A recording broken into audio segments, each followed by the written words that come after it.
Let's go back to that press conference at the BJP headquarters where Nitin Gadkari is speaking. Sushma ji, Arun ji और सभी उपस्थित आदरणीय केंद्रीय पदाधिकारी भाइयों और बहनों,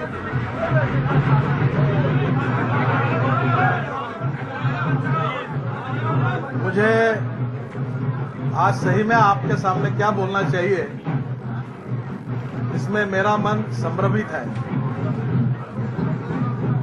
एक बहुत छोटे से कार्यकर्ता के रूप में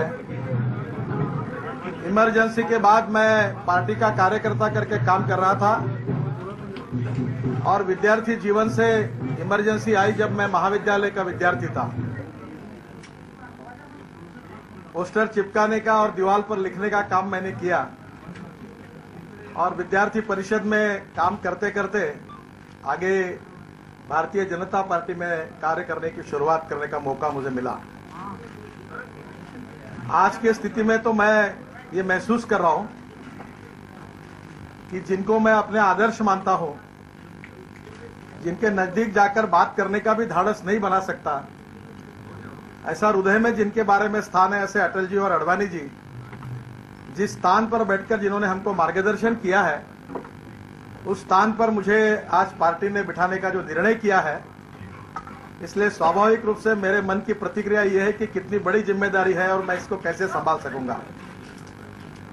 पर मेरा विश्वास है कि जिस कुर्सी पर अटल जी और आडवाणी जी बैठे, शायद मेरे को लगता है कि मेरा व्यक्तित्व अगर कुछ बात में अगर मुझे मार्गदर्शन नहीं करेगा, तो वो जिस कुर्सी पर बैठे, वो कुर्सी उनके सानिध्य के कारण इतनी पवित्र हुई है कि वो मुझे निश्चित रूप से मार्गदर्शन करेगी। मैं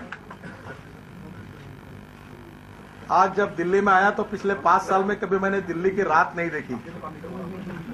सुबह आता था और शाम को चला जाता था। 5 साल के बाद पहली बार आज रात को मैं दिल्ली मुक्काम करने वाला हूं। जो पार्टी ने काम दिया वही काम मैं करते आया हूं।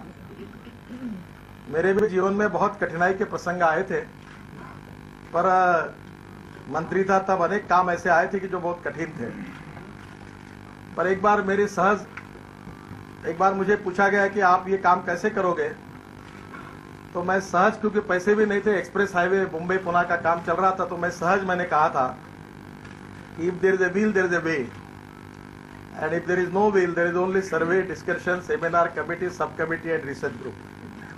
वो बात मुझे इसलिए याद आती है कि जो इच्छा शक्ति है भारतीय जनता पार्टी के कार्यकर्ताओं की, और अपने सिद्धांत के लिए और देश के लिए काम करने वाले जो कार्यकर्ता आडवाणी जी और अटल जी ने तैयार किए हैं, उनकी ताकत इतनी बड़ी है कि उस ताकत के साथ मैं पार्टी के कार्य को आगे लेकर जा सकूंगा।